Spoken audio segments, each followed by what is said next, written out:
Ingeta, Ingeta, Ingeta, Ingeta, Ingeta, peuple congolais. Ingeta, Ingeta, balobito telema. Balobito koto, tokoto, bokoto, bokoto. L'air est grave, l'air est grave. Abat du racisme. Abat les nyoko, la coalition. Abat du racisme. L'air est tellement grave, l'air est tellement grave, l'air a sonné. Balobito so bengi sa peuple congolais en général. Peuple congolais, peuple à Belgique, partout Bozali, Anvers, Charleroi, Mons, partout au Congolais Azali, tout élément, pour tout que revendiquer esprit qui racisme, ils akati na ba autorité msusu ya police, na ba système na bango, tango bazo convoquer bango na ba école na biso, bino moko bouti ko mona vidéo moko dernièrement et circula qui partout awa. Moi, na biso moko na Charleroi, azana 9 ans. Loko la banda koyoka te, aswana ki na muninga na ye na école, bakamata na ki muninga na ye atritaki de moindo. Oh, sale noir. Moi, na linga koyoka te, akomi ko revendiquer cause na ye. Alors, école benga ki intervention ya police. Police tango komi sur place.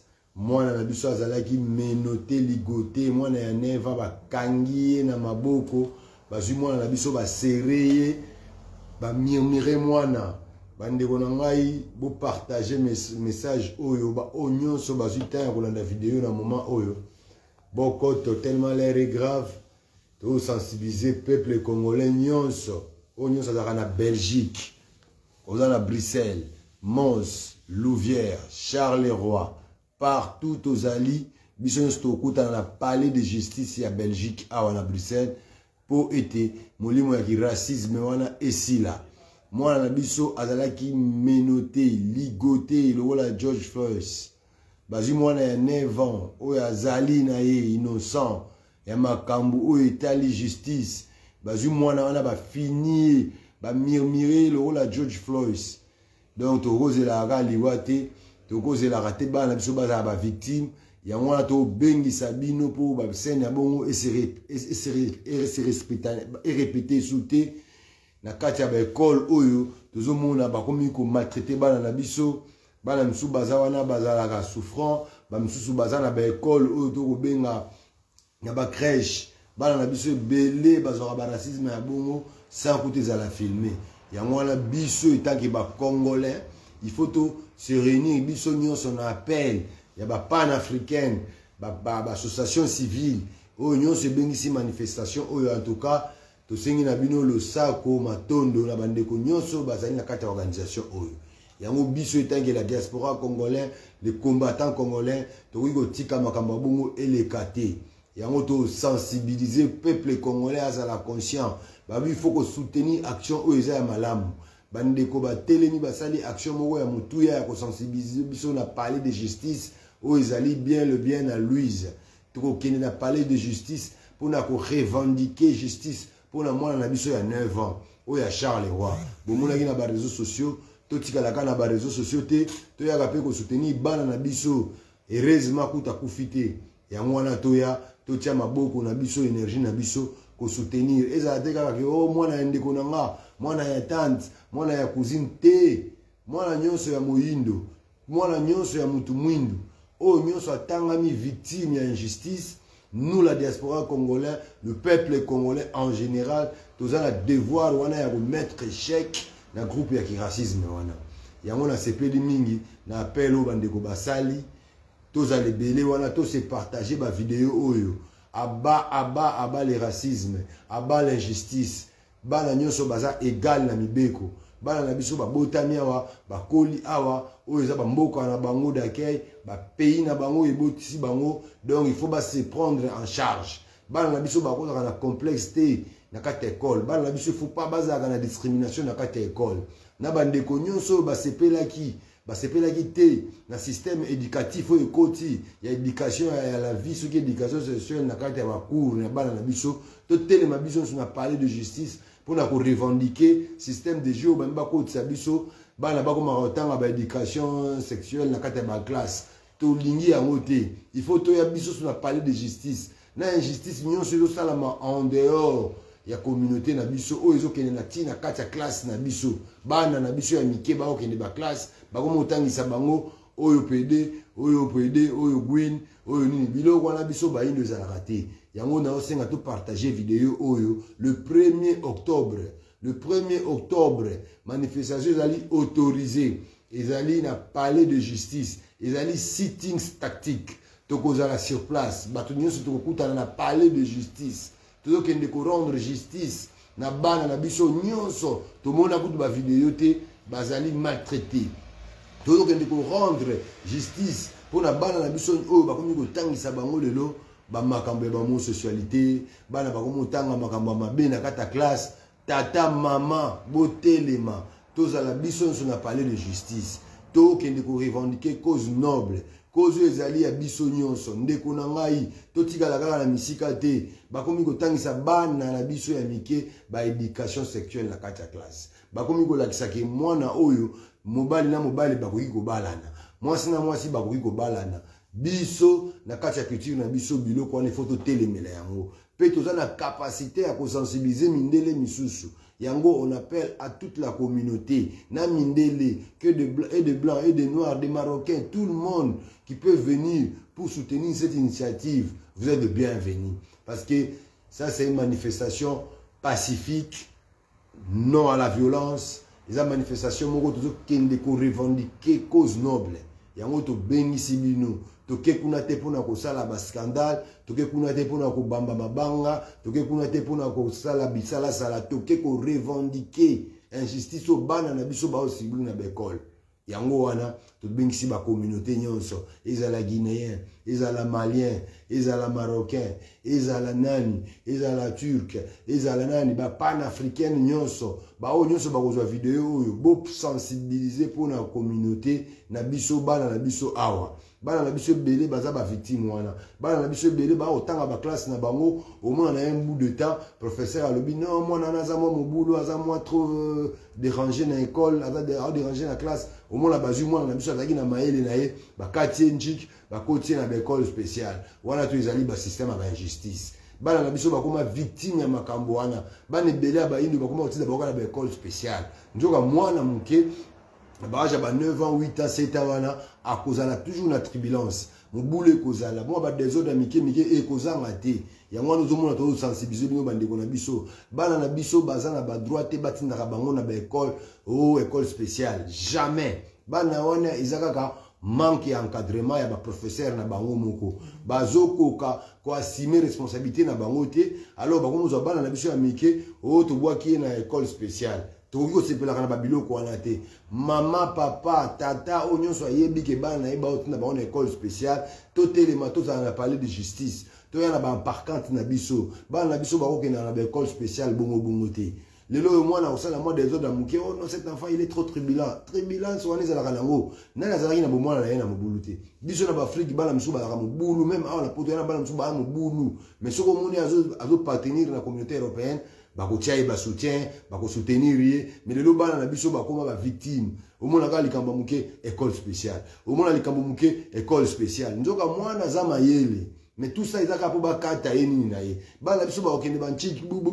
Au moins la bakoma lukile ba problème pour moi la kende atika classe à côté na métier. Oh moi j'ai choisi faire les formations parce que les professeurs m'énervent, je comprends rien dans cette école. OK moi na za na mayele. Bangonde basali mwana na akata agende koluka vie professionnelle akata vie oyo azalaki nango banchiki na ye ba université na ye bakatisi yango na ndenge ya stratégie na bango. Alors biso ba parents ceux de télémité mutakotelema ya bana biso pe azati ezala te botika ka bana na bayoka te bano babotami wa n'importe quoi wana ba bana na biso bana na biso photo suivre bango photo rendre la bango. Yango wana to télémeli ba système éducatif o mama baso ya ba homosexuel ba tangisa bana na biso na classe to boyi yango ba éducation wana ya la vie na bango to boyi yango to bengisi congolais le 1er octobre congolais nyonso aza conscient o nyonso aza père ou aza parent na ou aza parenti aya ko soutenir action oyo parce que bana bazala kaka ya mutu moko te bana baza ya communauté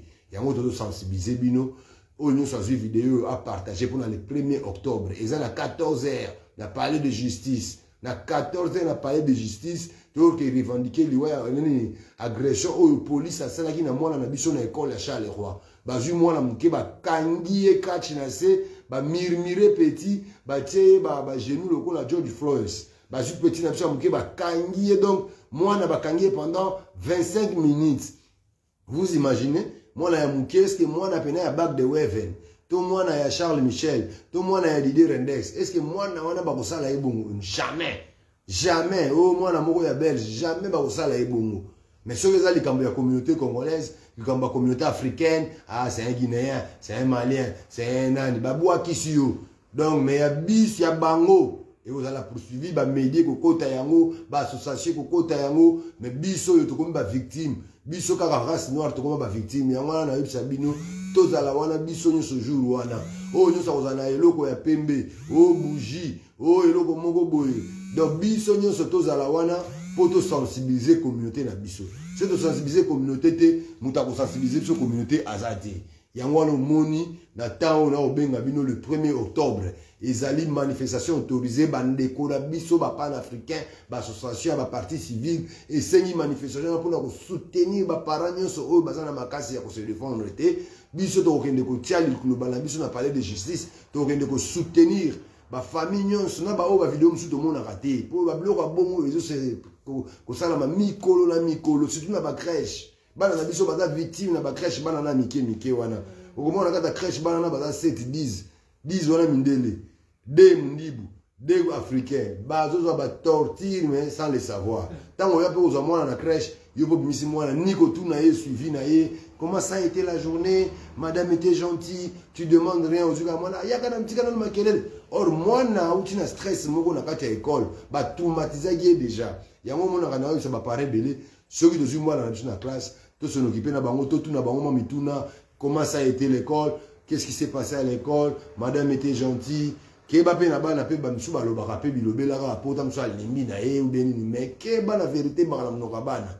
faut toujours. Tout ça toujours un dialogue na bana na biso. Sans dialogue, il n'y a rien. Il y a un autre sensibiliser les parents en général. Na batu nyonso en général. Na ba on ba botité. Boye ba ke bana na pe ba bana na bino. Tout ça la besoin d'éducation à bana na biso qui est malamu. Aba le système ya kotinda bana na biso na école spéciale. Aba ce système na biso. Donc il faut doter les mena yango. Yango na bi bande ko nyonso. Vidéo eza ya mukuse. To partager yango. Pour le 1er octobre. Le 1er octobre, à 14h, on a parlé de justice. Et ça, dans Louise. Ce que j'ai métro, tram, au qui dans Louise. Bandeko à Charleroi. Bandeko à Mons. Bandeko à partout, Bozali. Tozala ebele. Tozala ebele, vraiment. Jour, on a Tozala ebele. Et les lots Tozali le 25. Donc, ce qui est le 1er, ça tombe le 1er octobre. Tozala, on a ebele. Pour nous sensibiliser la communauté dans le monde entier, dans l'injustice de l'État. Tout le monde sous le système de George Floyd. Donc le premier, on a un dimanche. Ils allaient un dimanche. Donc ils ont joué le mot au but de une manifestation pacifique. Pas l'Africain, c'est une manifestation pour ils allaient organiser dimanche. Moutounion sont libres. Moutounion sont libres pour participer à la manifestation. Bande ko à Charleroi, ko à Mons, Anvers, pour makambo et salami wana toketika yango na maboko ya justice. Justice azwa responsabilité na ye. Bana na biso ba ko za la soutenir na ba classe, ba ko maka intimider, bana na biso ba ko mi intimider na kata ba classe. Bana ba ko mi ko banga bazangi muta ko défendre bango. So il est là au place to tinda bana base éducation. Police aningo yoka bana te. Police aya mire moi na 9 ans, aminoter moi na 9 ans. Bino bozo mona ngo ekomi ba blague ceux qui de télémité muta ko télémé na bana biso azate yango na bengisi ba papa ba mama bilenge ba jeune mama zakana mwana yaka jour wana ba communauté na biso ba église bokene na batongo ceux qui bokene ko sambela mais na 12h 13h biso nyonso to kutana na Louise il faut to kutana na Louise bande ko na ngai to kutana na Louise pour na ko défendre bana na biso ceux qui te défendent bana na biso te muta ko défendre bango azate. Yango na moi muke oyo koki ko sala façon oyo koki ko sensibiliser peuple ils allaient partager vidéo oyo sensibiliser yango boaka na ba réseaux nyonso TikTok YouTube boaka na tous les réseaux ce qu'on a masse azaka na nini tindela yango eza makamba le 1er octobre donc les manifestations manifester devant palais de justice belge ko dénoncer injustice ou ils ont le canaba école wana. Bana na biso doit être traité le même na bana nyonso. Bana ba indo ba komi ko maltraiter bango, bazo bana na biso ba bon bango na ba école spéciale, soit disant moi na da turbulent, or que ça n'a rien à voir. Turbulent, soit les ala mutu nyonso na bo jeunesse na ye, azaka toujours na moi mbeba ya muke muke. Biso stoko la ki pe bongo. Lelo to koma ba papa, ba parents, to yebi comment maintenant to se comporter. Ya monde tinda biso te balonga biso na classe c'est normal, ba ke tinda biso. Et puis to sensibiliser ba na biso. Oh, na kati classe, papa, je n'ai sauté, na qu'est-ce la métier, je fais maçonnerie, oh, je vais devenir ouvrier, oh, plombier, bilo quoi, là, il faut suspendre, la minute, il faut défendre, si vous avez mission na banchik. To sto bunda, to sala ba effort, ba musicien, ba na auditeur, ba na biso, koyaka ko biso ba musique ya pamba pamba awa ba lelelele ba ndombolo basi tutala, to si to sala tout possible musique wana estopa. Prévané, bozo mona ba na biso lelo bazo sita ba classe, ba na biso bazo kene ba université, malgré bazana ba injustice wana, malgré bazo kota na ba discrimination, mais nos enfants bazo tenir. Bazo kene ba classe, bazo zo ba diplôme, et là ba vérité na biso. Yango to sensibiliser ba parents, tous à la distraité, tout élément. Les loyaux na biso bazo kola awa, da ba 18 ans, ba 22 ans, ba komi kozwa misala. Vous imaginez à l'époque, tant que la musique est obéta awa na poto, ba jibe, ba were, comment qui distraction, ba na ba 15 ans, 16 ans, na biso ba 18 ans, ba nga ba kene ba nchikité, ba nga ba koma na ba université té,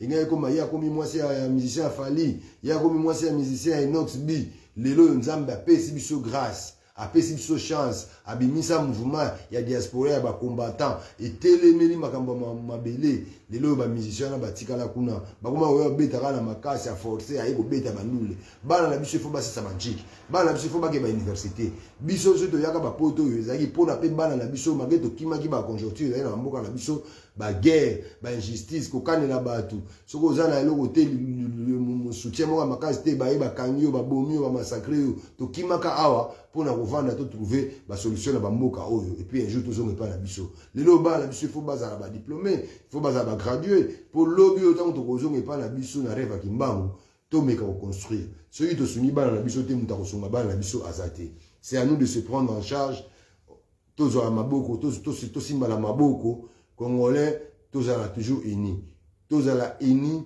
pour nous remettre échec la discrimination, ils ont tambola na ba école, ils ont salama en Belgique, partout, ils ont en France, biloko ils ont partout, place Moïndo Azali, ba ko empêcher Moïndo abimi savoir faire na ye, bazo étouffer biso, ya mwana na biso to telema, ndeko na partager vidéo le 1er octobre na 14h na palais de justice à Bruxelles, tous la manifestation à munene, papa, maman, mwana ndeko partager vidéo na bandeko nyonso tambusela ngango na barezo ba TikTok nyonso tokuta na biso nyonso le 1er octobre pour na ko défendre moi na biso azalaki mirmire na se o bazwaki basali kumikata na mabele ba mirmire na ba menote biso nyonso le 1er octobre to kende ko telema wana to telema pona bana na biso bana bongo baza ebele na ba auto mona ka ba vidéo te baza ebele na ba justice wana. Il y a un lobby, toujours qu'il y a des manifestations pacifiques. Tout y a un bana na biso, tout y a un bakoko, tout y a un poussette, tout y a un ebele. Dimanche, dimanche le 1er octobre. Donc, tout y a une manifestation autorisée.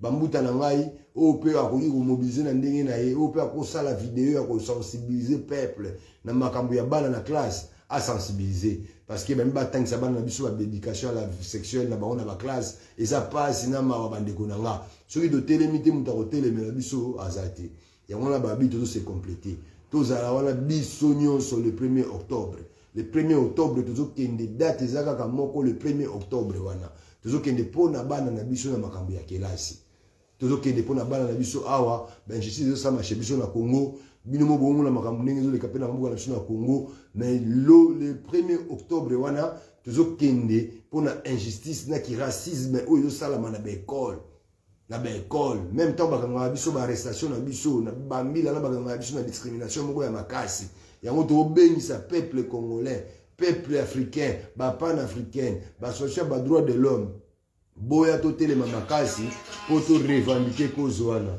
donc le peuple gagne toujours et on va gagner ces combats. L'injustice soit négociée là. ben injustice wana ekosila pe ekosilaka. Ingeta, ingeta, ingeta. En tout cas, peuple congolais, partagez vidéo le 1er octobre 2023 à Bruxelles, na palais de justice. Ceux qui m'ont appelé sur bonjour, le 1er octobre 2023 à 14h. Bonjour, le 1er octobre 2023 à 14h, palais de justice. Donc, il y a la justice. Ingeta.